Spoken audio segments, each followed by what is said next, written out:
You know it. You know it. I don't know what we're going to talk about today. Nothing's really been going on. I feel like everything's fine. That's just going to be the show today. Everything's just fine. I don't know what to tell you. Everything's totally normal. I feel like we fix it all. Like, what else? What else do we have left to fix, really? We nailed it. I bet Iowa is on a lot of our minds, isn't it? Iowa is kind of just on our minds. And how often does that happen? I'll be honest, Iowa's not typically on my mind all that often. Usually when I think of Iowa, I think of a couple things. I think of Kurt Vonnegut, and I think of oatmeal. That's one of my memories of Iowa, because I've done some shows in Iowa over the years. I was actually just in Iowa City last year. It was a blast. And but I know that in certain parts of Iowa, I forget. I think I was on my way to Cedar Falls. Yeah, I was on my way to Cedar Falls, and I drove through the oatmeal factory where a lot of the oatmeal is produced. And that's one of the big memories I have. But boy, it's now we're gonna remember Iowa is the place where we learned that oh boy, they're doing everything they can. We still don't have the results, by the way, as of the recording of this. No results yet. They said that results could be coming later this afternoon Eastern time, so we may see something while this stream's going on. I have a website that we're going to be checking in real time, but let's do a quick refresher, by the way. So last night in Iowa was a total circus. It was a total debacle. This app that they were using completely failed, completely malfunctioned, wasn't accurately reporting the results. They were reporting some of them, but not all of them. The app was causing a bunch of disarray. The caucuses were causing a bunch of different disarray. And we don't know what happens. A couple candidates started giving victory speeches, or speeches that sounded like victory, before we even knew who won. Pete Buttigieg basically tried to declare himself the winner, which, by the way, we'll get to him real quick. But let's start with the app itself. This weird app that they unrolled in Iowa. Turns out it was pretty shady. Turns out it was not reliable. And who could have seen that coming, first of all? Who could have possibly anticipated that this app might not work out? Gee, I don't know. Who do you think that could have been? This is from January 29th. And look at what they admitted in this 4-minute piece. We don't know who developed this app. We don't know who's behind the app. We don't know how secure it is or isn't. We don't know any of the mechanisms behind it. And the Democratic Party is sharing none of this. Why? Because they're saying if they do, it might get hacked. And if somebody tampers with the results from this phone app, as they acknowledged in this piece, well, what could that mean? That could mean the right winner is not announced. Wouldn't it be weird if I was wearing the exact same shirt? Wouldn't that be weird? We called that on this show. On this show. So whenever someone's like, who could have seen this coming? You can say, I watch a show that a comedian streams in his living room. He is not a morning person, and his show starts at 11 a.m. his time. So he is barely awake looking at the news that people tweet to him. The closest thing he has to a co-host is a black cat that he talks to. Oh, and he does some characters where he wears a dollar store mask that has Darth Vader on it. That's some of the things this guy does. And that guy sniffed it out. You know what the big trick was? He listened to an NPR interview through a critical lens. He thought, gee, they're trying to scare you of this big boogeyman of Russia hacking stuff. Meanwhile, we don't know who's behind this app. Well, we found out who was behind the app. And it was someone who rubs elbows with the DNC, someone who rubs elbows. Now, Robbie Mook claimed that people were saying Robbie Mook directly was behind it, and that was Clinton's main person. But here's what we do know. So who specifically was behind this app? An organization called Shadow Inc., which, by the way, they couldn't even come up with a name that wasn't shady as hell. Shadow Inc. That's what they're called. Guys, we're going to have to call ourselves Shadow Inc. because Deep State Dolls is taken. Deep state dwellers, that was taken. We got to settle for Shadow Inc. I know some of you were disappointed. They probably voted to name it Shadow Inc., and their vote was probably tallied more accurately than their app worked out for the Iowa caucus. But check this out. So this is over on Twitter. Shadow Inc. announced the launch on the 17th of January in 2019. On January 23rd, that's when Mayor Pete announced his run for president. And the new CEO of Shadow worked for Hillary's campaign. Pete's campaign gives giants contributions. So check this out. Look at this. These are contributions to Shadow Inc. There's Mayor Pete right there. Mayor Pete, again, giving these huge contributions to Shadow Inc. So that's who these people were. They were this organization with close ties to the DNC, close ties to the Clintons, close ties to the Democratic establishments. They unrolled this app. They kept the American people in the dark. Why? Because, well, if we tell you anything, Russia might hack stuff. If there's information out there, Russia might do something. And people just said, okay, we accept that. Because again, as we said on this show a week ago, when you scare somebody about a foreign boogeyman, it's really easy to distract them from a domestic one. And we called this. We saw this coming. A comedian in his living room, talking about what he sees in the news with his cat. That's how easy it is to sniff this stuff out. And how corrupt it is. And see, Lucy's like, stop underestimating me as a co-host. I did a lot of help with the research. She wants her due diligence. Lucy, I understand. I understand. You want your credit. I got you. Lucy says hello. She's like, why are you making it out like I'm not a good co-host? I brought it to you. I'm like, dude, it's shady. It's really shady what they're doing. So that's who these people are. This is Shadow Inc. Again, because Deep State Dwellers was taken. Close ties with Mayor Pete. Mayor Pete gave them a lot of money. Mayor Pete making these ridiculous victory speeches over on in Iowa. And check it out.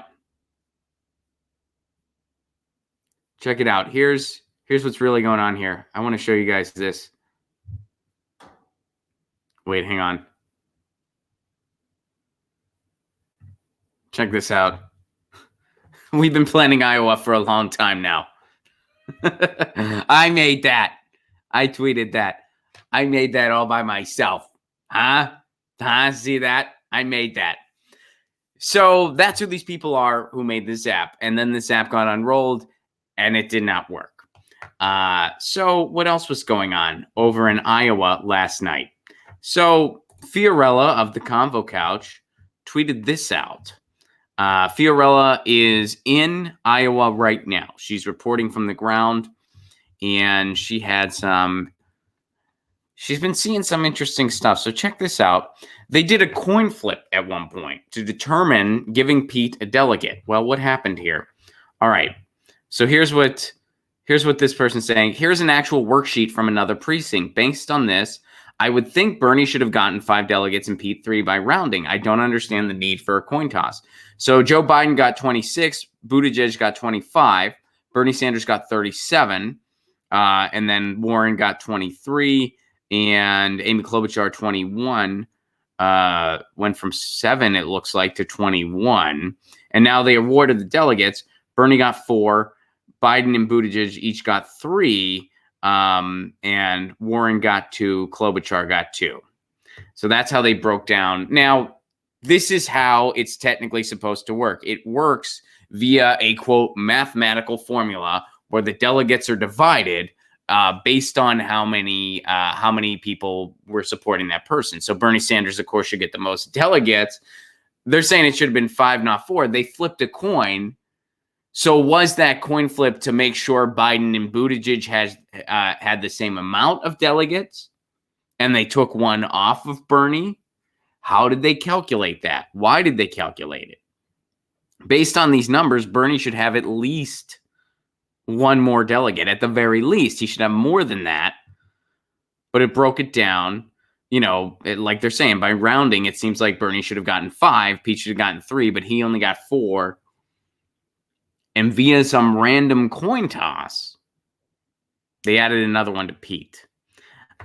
So let's go to this article here, because here's what it tells you. This is from NBC News. How do the Iowa caucuses work? All right. Okay, so how does this actually work? Democrats move around the caucus site. For example, supporters of Vice President Joe Biden gather in one corner, backers of Sanders and Warren others, and candidates must get support from at least 15% of attendees. If the threshold isn't met, a candidate's supporters must realign to a different viable candidate or join with other non-viable groups to form a viable preference group.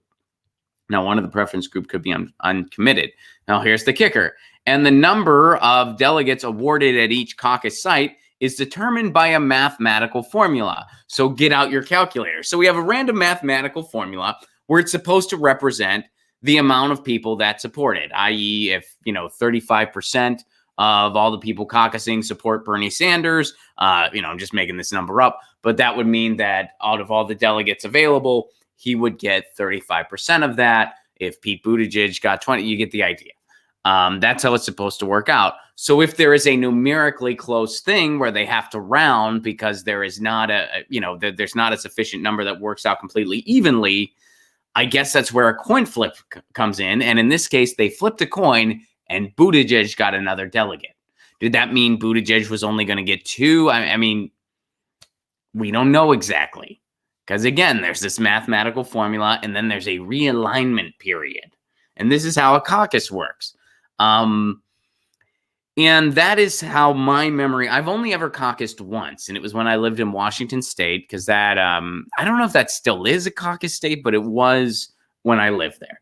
I only did it once, and my experience was similar to what this article describes. I did it for the 2008 presidential, and my candidate was Dennis Kucinich. I think this is going back a little while, so I don't remember, but I think I was pretty much the only person. So we didn't have, we didn't have many of the people. So we realigned. And so when I realigned, I went over to Barack Obama because I didn't want Hillary to win. We didn't have many for Kucinich. So I went over to Obama and because I didn't want Hillary to win. And that's roughly how I remember the process. Again, this is going back over 10 years, so it's not like totally fresh in my mind. But what I liked about it was that it encouraged conversation between people. Like, people talked about the issues and they talked about the different candidates, and it was fascinating. Now, what I don't like about it is that it's not necessarily always completely fair proportional representation. There's a lot of flaws within it, and it's not always easy for people to attend. So I think overall, I just prefer one person, one vote. So that's what's going on here. Now, Suzanne shared this article, and I think we ought to proceed with caution here, but we're going to talk about it. So check this out. This is from the Washington Examiner. Now, they're saying that angry Bernie supporters storm out of caucus, calling it a joke and a waste of time. Senator Sanders supporters angrily stormed out of a caucus here on Monday night, calling the process a joke and a waste of time. So here's what happened in this one, in this one caucus. After the initial vote at the First Presbyterian Church, just Sanders with 32% of the vote, Pete with 15%. Only the two of them met the viability threshold. The threshold there was 15. Then in a second vote, Joe Biden's support started to grow as high as 16. Because he had votes to spare, his representatives siphoned them off to Elizabeth Warren and Amy Klobuchar. As a result, all three just met the viability threshold. After the shift, Sanders ended up with 37% of the room. Buttigieg had 17. The other three campaigns just cleared 15. Since there were only 5 delegates to be awarded at this caucus location, under rules, no viable candidate can lose his or her single delegate. Each of the 5 campaigns ended up with 1 delegate apiece. This, even though Sanders won by 20 points. Okay, so first of all, a couple things here. Now, I'm not saying that this didn't happen. I don't know. What I will say is I looked for some other pieces backing this up, and I wasn't able to find it.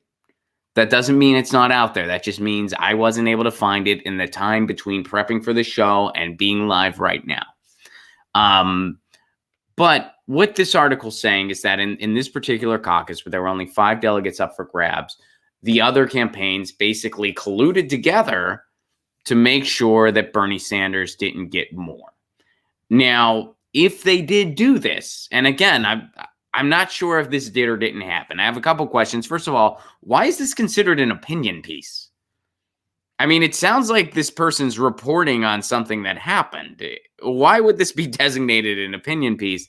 Second of all, if they did do this, if this did in fact happen, they violated the caucus rules. Now let's go back to where we were at last here. Let me see if we can go back here. Yeah, okay. So check this out. In a change from past Democratic caucuses, the party will release 3 sets of results. The first expression of preference before the realignment, the final expression of preference after realignment, and state delegate equivalents, the number used to determine the winner in past results. The final expression number, rather than the first expression, is used to determine who gets delegates and who doesn't. All the numbers will be released at the same time. Obviously, that didn't happen. They completely screwed it up. Okay, another change. Only members of non-viable groups will be allowed to realign. In the past, candidates who had initially hit the 15% could lose supporters in the realignment, but for this cycle, the initial 15% support gets locked in. So going back to that Washington Examiner piece, if that in fact happened, where a bunch of supporters gathered, because this article acknowledges that first only Bernie and Buttigieg met the threshold. So, okay, so they're in.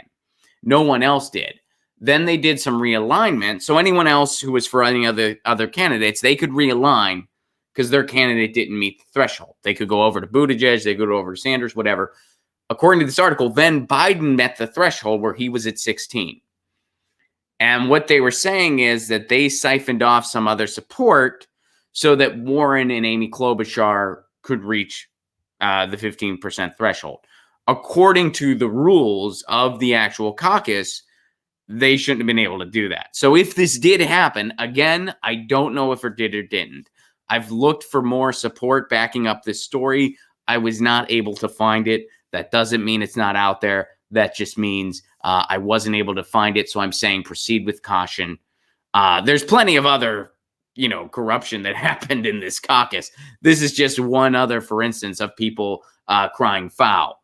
And, but if this did happen, the people at that caucus did definitely violate the rules. Because if this scenario did play out as it was reported, then once Joe Biden hit that 16% threshold, he should have been in, and then nobody that was for Biden, Buttigieg, or Bernie would have been able to realign. Meaning that Biden couldn't be like, oh, well, the Biden people were at 16, but we want to get more delegates up here so that everyone only gets one delegate. So you part of this 16, go over to Klobuchar, you go over to Warren. They can't do that by the rules as they're presented. I guess they used to be able to. I guess they used to be able to do something like that. Another change, only members of non-viable groups will be allowed to realign. In the past, all right, so you get that. That's a rule now. If you're only allowed to realign if you're in a non-viable group. So once someone reaches that threshold, they're in and their supporters are set, and you can't switch up.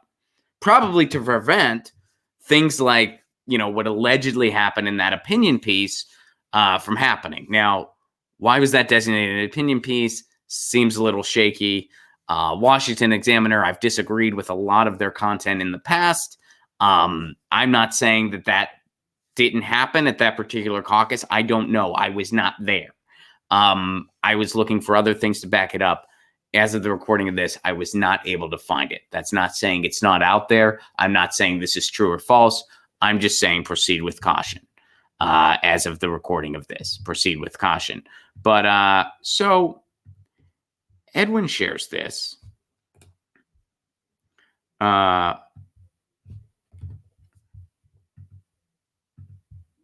So people are talking about all the issues that happened. Nevada Democratic Party abandons problematic app used in Iowa caucuses. They're not going to use it. They're not going to use it in Nevada. And here's Fredo wagging his finger. The Nevada Democratic Party said Tuesday that it will not use Shadow Inc. Again, deep state dwellers was taken, had to settle on Shadow Inc.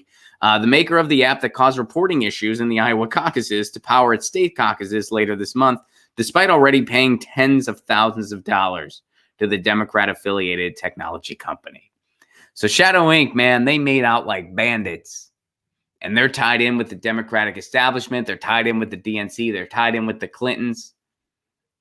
Oh, and I almost forgot. They're tied in with Mayor Pete, too. Let's go back to that tweet real quick here. Here, let me try to... That's Fee. Where's... There's my fun picture. Where's that other one? Okay, here we go. So check this out. Here is Tara McGowan. I'm so excited to announce has acquired Groundbase and are launching Shadow. So here's the tech company that made this app. Here's another thing Tara McGowan said. Mayor Pete is running. So this person affiliated with Shadow, big Mayor Pete fan. Shadow developed the app. Mayor Pete has given them tons of money. Given them over 40 grand just in that one snapshot. Here, we can go back to that. Pete for America. $21,250. $21,250. Boy. Wow. And this is what they didn't want to tell us, by the way. Keep in mind, they didn't tell us this. And what was their reason for not telling us any of this in the first place? Because if we do, Russia. Just trust us. Because if you don't trust us, Russia. But Nevada's not going to use this. They already paid Shadow. They're not going to use it, though. So Shadow got to make off. But, they're not going to use it. Which is good. It's good they're not using it. But, man, how corrupt. They're not even trying to hide it anymore. They're not even trying to hide it. It's right there in the open. And guess what? It always was. Every red flag about this app was out there. You know how I know it's out there? Because I sniffed it out. We talked about it on this show. It was out there. It was broadcast by NPR, nice, polite Republicans. But it was overshadowed because once every 60 seconds, they started reminding you of the boogeyman in Russia. And it's so ridiculous. Us blaming Russia for the corruption in our elections, that's like somebody going to a bar, getting shit hammered, passing out, and then pointing at one of the other bar patrons and blaming them because they don't like the way the person looks or something. That's what it's the equivalent of. It makes zero sense, especially, and they're still, you can go on Twitter today, you'll find people that are like, oh, I think Russia was getting ready. Like, you've got to be kidding. I think these things are trending on Twitter because Russia's trying to divide us. Are you kidding me? We're doing a fine job of it ourselves. You're delusional at this point. All right. In a statement, State Democratic Party Chairman William McCurdy II promised that Nevada's caucuses on February 22nd will not be a repeat of Iowa's. We'll see. We will not be employing the same app or vendor used in the Iowa caucus, he said. We had already developed a series of backups and redundant reporting systems and are currently evaluating the best path forward. They told us there'd be a backup in Iowa, and we still don't know anything. The app was built to collect and report the caucus results, but some precinct officials say they had issues reporting the results of their caucuses through the app. Software issues were the start of a cascading series of problems, including difficulties getting through on the phone to report results. Oh, wow. Wow. Now, Bernie Sanders has done their internal polling, and they have indicated that Bernie Sanders is the winner. Pete Buttigieg's campaign also did internal polling. They're saying that Pete Buttigieg was the winner. And let's see if we have actual. Let's just see. Here's our live update one.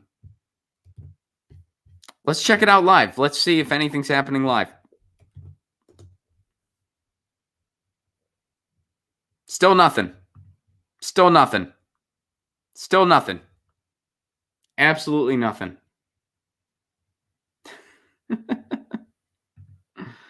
Wow. Unbelievable. They're still not telling us. Democrats in limbo. Caucus goer gathered Monday at nearly 1,700 sites. And, some of those people, they had to call off of work to be there. Some of those people have been working tirelessly for their candidate. Some of those people, and I can only speak to the Bernie campaign because that's the one I have the most exposure to. But some of those people, including, hey, we just had Savage Joy on this show. They traveled miles from their home. Miles and miles from their home. Out of their own pocket. They're not getting paid a dime to do this. They're not actual employees of the campaign or anything like that. They're volunteers. And they traveled miles from their home to be in Iowa to try to work on this campaign because they want a better tomorrow for this country. And this is what they get. This is what we all get. We don't deserve this. I mean, it's unbelievable. I get called a political commentator, and you can call me. I don't care what you designate what I'm doing here. At the end of the day, I'm just a comedian who talks about the stuff that I care about. Like, that's it. That's all I think. But you can call me whatever you want. If you want to call me, a commentator, analyst, whatever the hell you want. I don't. It doesn't really matter to me. But it's like when I see a lot of what are considered political analyst shows by the corporate media on MSNBC and stuff like that, to me, it's like a bunch of people commentating on professional wrestling and they don't realize that it's fake, or they're pretending that it's real. And in times like these, you can't really help feeling that way about our political process, that it's like, well, it's almost like you're trying to trick us into thinking this is real. Because I think what's really going on here is Bernie Sanders did very well, and the powers that be really don't want that to happen. So they're doing everything they can. They're doing everything they can to stop that from hitting the public. And they're hoping that we just kind of throw up our arms like we did in 2000 when the debacle happened in Florida and the guy who actually won, Al Gore, the court handed it to George W. Bush. They're hoping the same thing happens.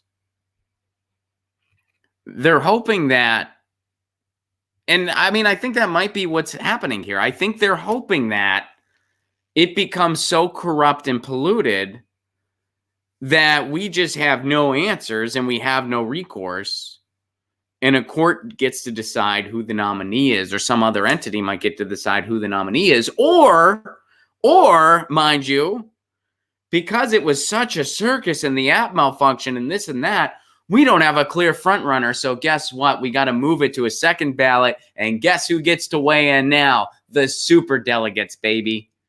The super delegates, and they get to pick their anointed one. That's what they're hoping for. So I think the chaos we saw in Iowa last night is just the beginning, because they're going to do everything they can to assure that this is not a genuine process, because they know that if it was, Bernie Sanders would win. Every time Tom Perez says that they're doing everything to maintain accuracy, that this was an honest error, he is lying through his teeth. Tom Perez needs to step down. There have been people tweeting out there that Tom Perez needs to step down. There needs to be a mass movement behind this. And again, that's just getting rid of the lightning rod, really. They'll just replace him with another one, but at least we're doing something. At least if you force him to resign, you're saying something. Although they forced Debbie Wasserman Schultz to resign, and look what's still happening. But man, we gotta try. This is unbelievable. Here, let's refresh the page again. Let's see if there's any. Nope, nothing. Yep, still nothing. It's too early to call. It's too early to call.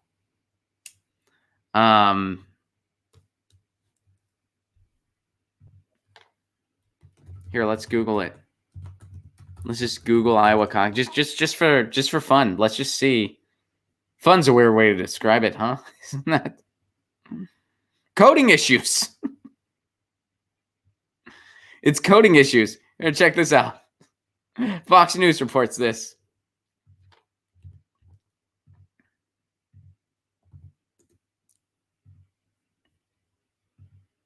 Check this out. The Iowa Democratic Party blames caucus fiasco on coding issues. It was a coding thing. Vows to release results in the afternoon. Well, it is, I think Iowa's in Central Time, right? So it's 1:30 there. So it is the afternoon. The morning after a technical meltdown delayed the reporting of the Iowa caucus results, causing chaos in the political world, the Iowa Democratic Party blamed the debacle on a coding issue in its reporting app and pledged to release the caucus result. That app that we told you nothing about. That app that we completely kept you in the dark about on purpose. Because if not, Russia. We have every indication that our systems were secure and there was not a cybersecurity intrusion. In preparation for the caucuses, our systems were tested by independent cybersecurity consultants. The Iowa Democratic Party chairman Troy Price spotlighted in a long-awaited statement. In a conference call with the presidential campaigns, Price later pledged that the party would release a majority of results at 5 p.m. Eastern Time Tuesday. So that's in about 25 minutes. Right? Or wait, no. All right, no, I'm sorry. Wow, I just not a math major. I thought for a second we were already. I thought for a second like we were already in the Eastern Time Zone. So then I added 3 to it, which I was like, wait a second, it's past that because it's 2:30. No, it's 2:30 out east, which means it's 2:30 where I'm at, which means it's 5:30 out east. That's where my mind went. I added another time zone. Again, not a math major. Doing this in real time. Okay, so that's in a couple hours. So we still have a couple hours. I'm not going to be streaming that entire time, but yeah, I guess that's when we'll see some results. And I guarantee we won't see it before. We definitely will not see it before. Oh, wow. Wow. What a time to be alive. I mean, this is just... Are you thinking ahead and are you wondering, okay, because here's where I'm at, and this is just me talking to you as a citizen of the world, just like you. If this goes down as corrupt as it's already started, and they steal the nomination from Bernie Sanders again, and they give us another corporatist puppet who will go on to lose to Donald Trump, they'll lose. Guaranteed, they'll lose. I have so little in electoral politics. I think it is just one of many tools in the kit of trying to bring about change. But I think what little confidence I had in our system on the federal level, which even confidence is the wrong word for it. I don't really have confidence, but I have some amount of hope that by participating, we're at least, pushing it into a better place, and we're at least checking the corruption. You know what I mean? Like, it's like if we're so loud that they can't cheat so blatantly, if we're silent, they can just cheat as much as they want. But if we're loud, well, then it's like we're fighting back. And we're fighting back by showing up at the ballot box, by campaigning for better candidates, by trying to change the face of our electoral politics through ranked choice voting. But, if this really goes down and despite all this work, they're still able to do this anyway. Like, they're still able to cheat this hard anyway. Then it's like, geez, do you really...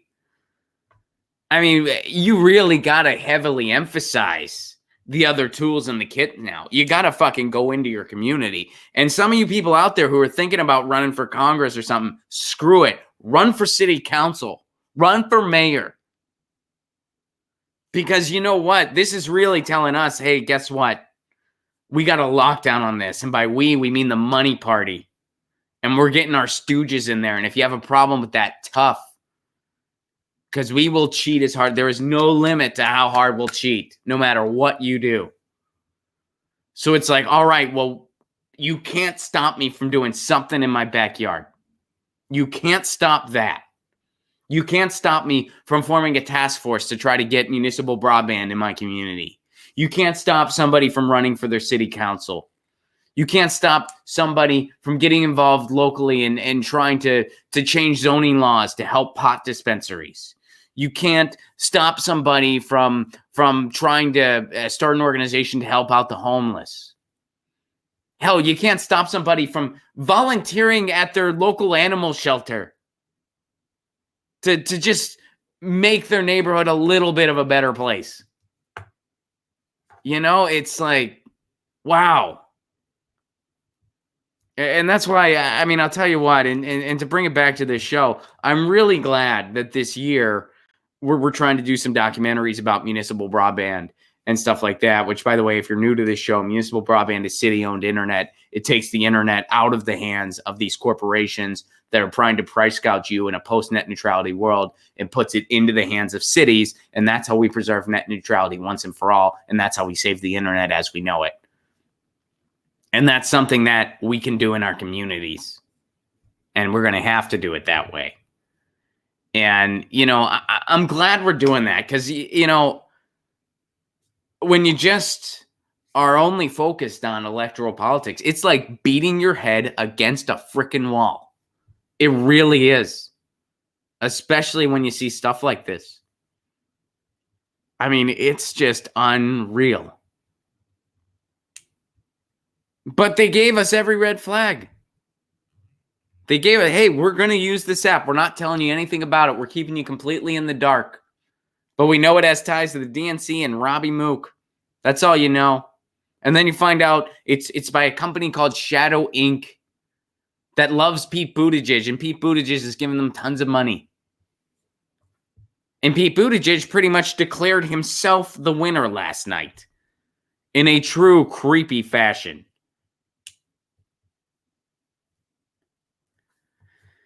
Whew. Get ready to protest. Get ready to put on a yellow vest. Get ready to get out in your community. Get ready to talk to your neighbors.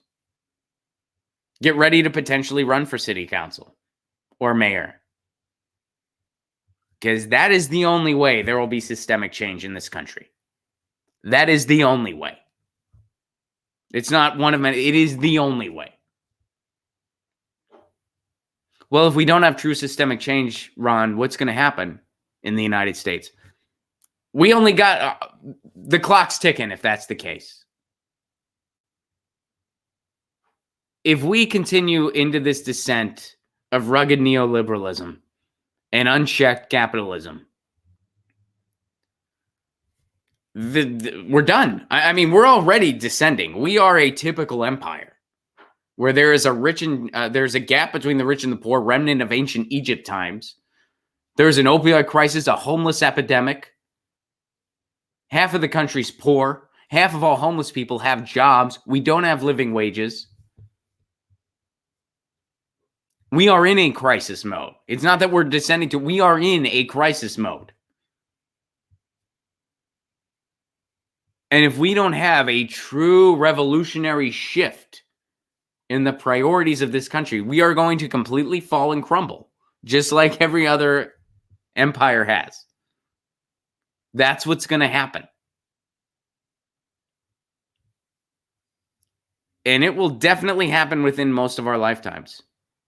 For sure. So, well, what happens if we don't have a true systemic change? We don't have a choice. That's why people talking about incrementalism, you're delusional. You're not the one who's being realistic. You're being completely. There's nothing pragmatic about an incremental solution to a catastrophic problem. All right, we can end the clip there. Joe, end the clip there. We're going to switch gears for a little bit. And here's something that's kind of cool, actually. You know, let's let's dismount a little bit. Not dismount, but you know what I mean. We'll switch gears a little bit here.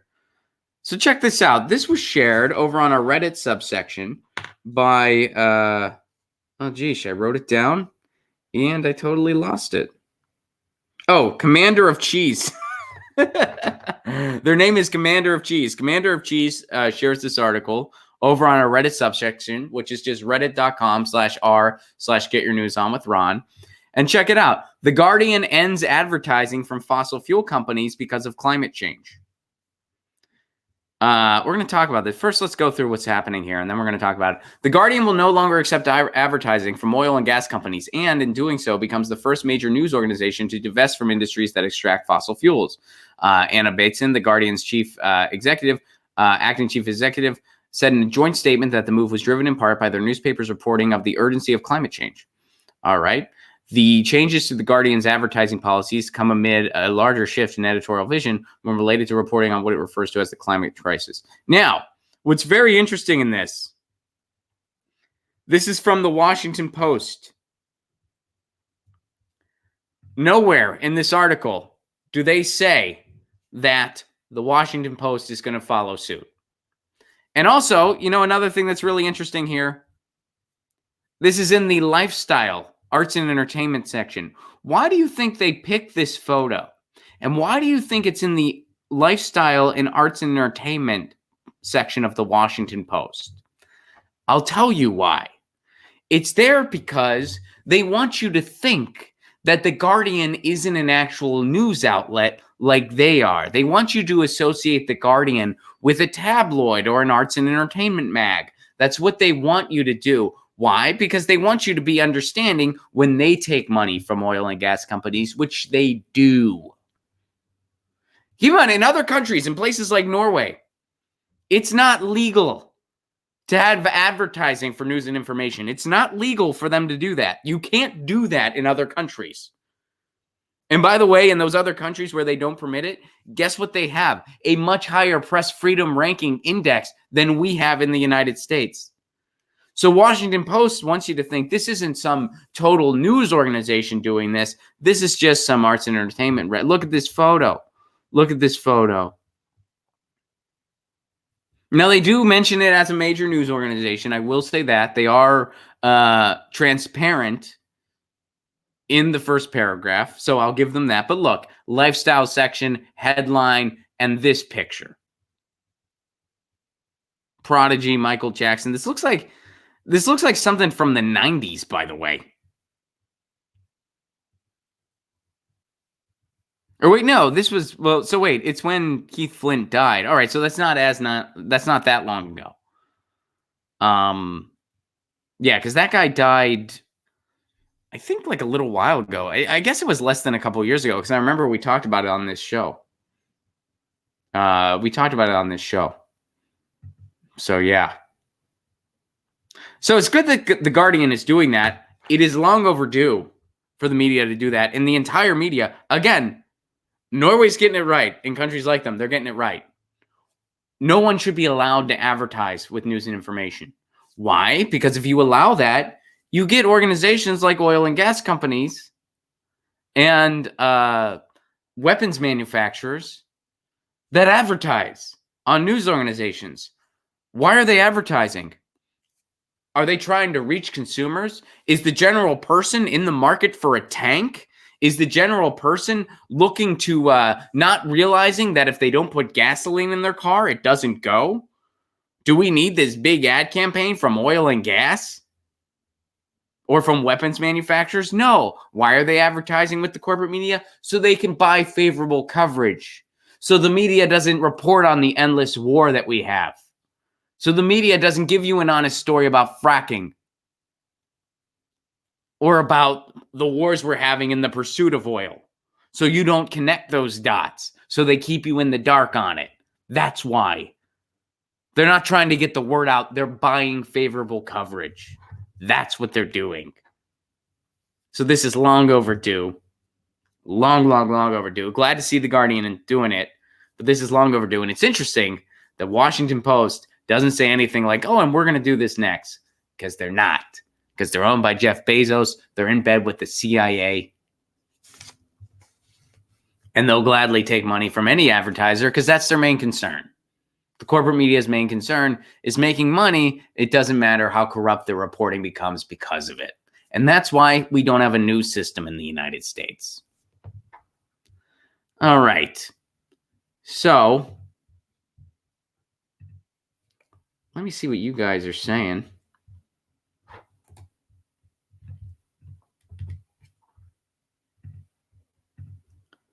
And by the way, tour dates, I got them. I'll mention the tour dates now.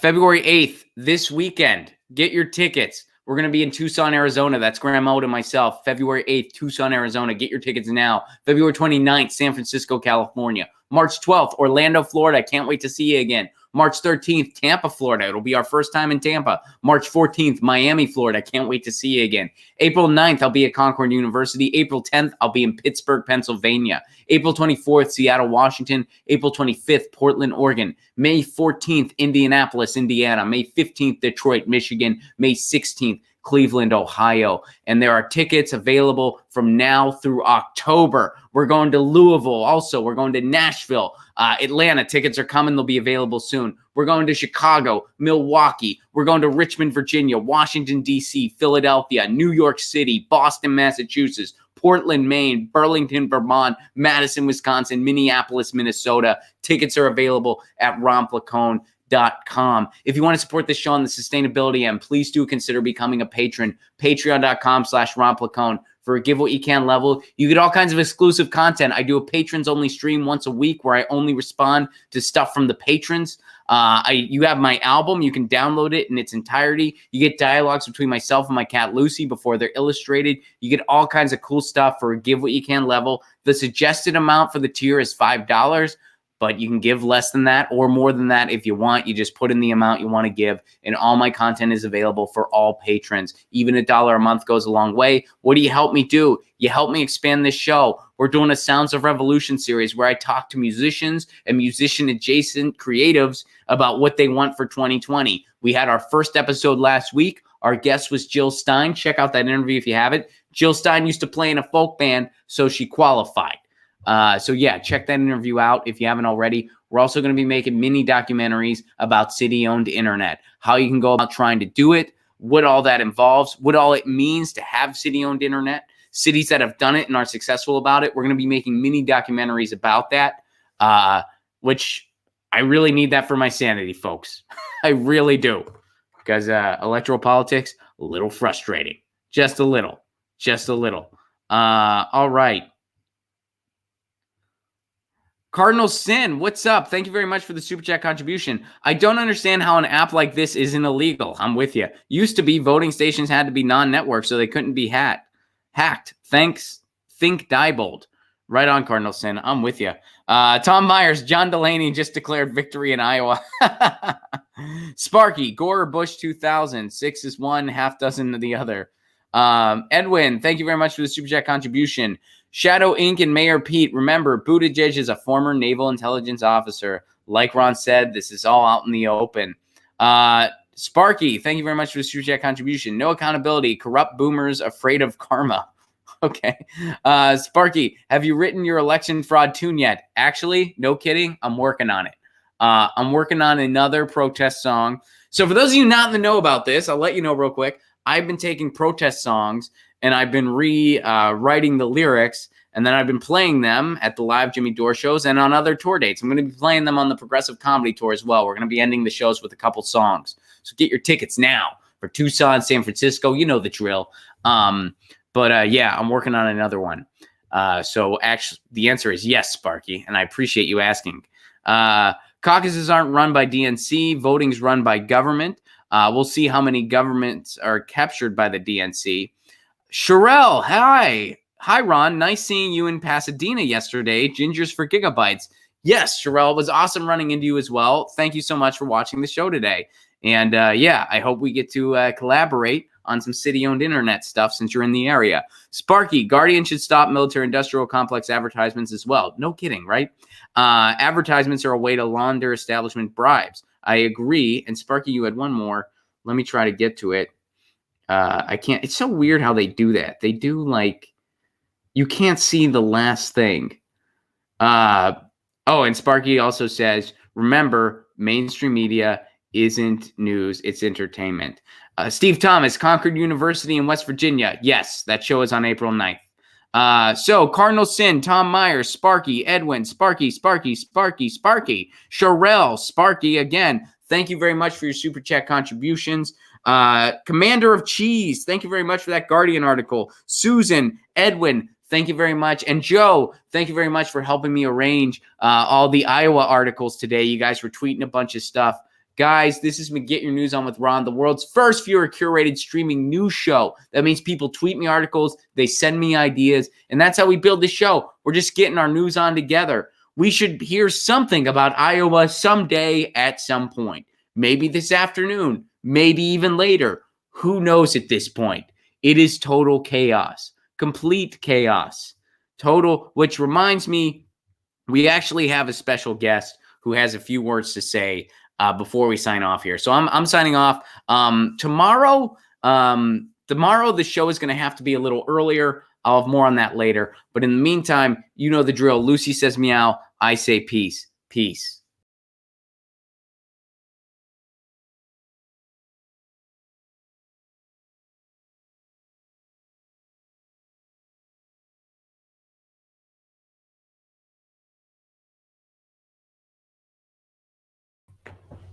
Hello.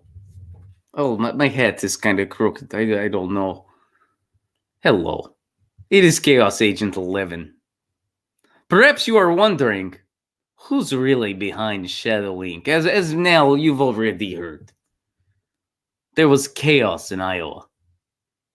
The voting app was totally ridiculous, did not work at all, caused many malfunctions, lot of chaos caused. Shadow Inc was behind it. Who's really behind Shadow Inc, you ask? I'm asking too. Seriously, does anybody know, like, who was behind that stuff? Look, I am Chaos Agent 11. I saw much chaos, but sometimes I see things and I'm like, oh man, I have a lot to learn. That was incredible what they pulled off. Pete Buttigieg is like a comic book criminal come to life. Dude has CIA ties. Dude has very creepy appearance. Dude clenches his fist a lot. Pete Buttigieg is the type of guy, he was not allowed to have sleepovers as a kid because they were like, no, dude, we're worried that the kid will wake up in a freezer somewhere with their limbs sawed off. You're a psychopath. This dude declaring victory, has money in ties with the app, has money in ties with Shadow Inc. This is creepy level stuff, man. And I am just amateur Chaos Agent in comparison. Seriously, I have no idea. I did not see this coming. Look, man, I can teach Joe Biden improv class. He was a terrible student. I can teach Liz Warren improv class. She was also not very good student. Bernie Sanders was best improv student. I can sow chaos that way. I can make Joe Biden say goofy stuff on the camera. But man, I've not touched Buttigieg's campaign. Oh, and Bloomberg's talking dogs ad. That was me too. This is all child's play compared to Iowa. I bow down to the chaos masters that are Shadow Inc. and Buttigieg's campaign and DNC and Clinton's. They have nailed it. You guys are afraid of Russia? Oh my God. I am amateur in comparison. I have so much to learn. Oh, long way to go.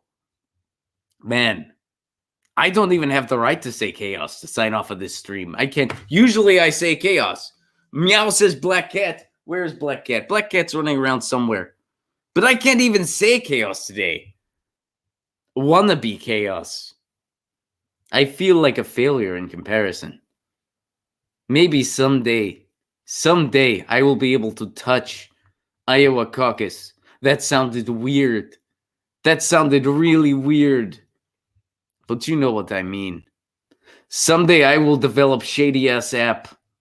Shadow Inc. Their name is almost literally shady. That's what I must do. Starting today, I'm starting my own company. It is called Shady Ass. It will compete with Shadow Inc. And Shady Ass will make app even shittier than Shadow Inc.'s app. And it will totally cheat for someone even shadier than that Buttigieg guy. I don't even know who that is. I will have to find them. But that is my message. Chaos Agent will not be out chaosed. You heard it here first. I will not be out chaosed. Goodbye for now.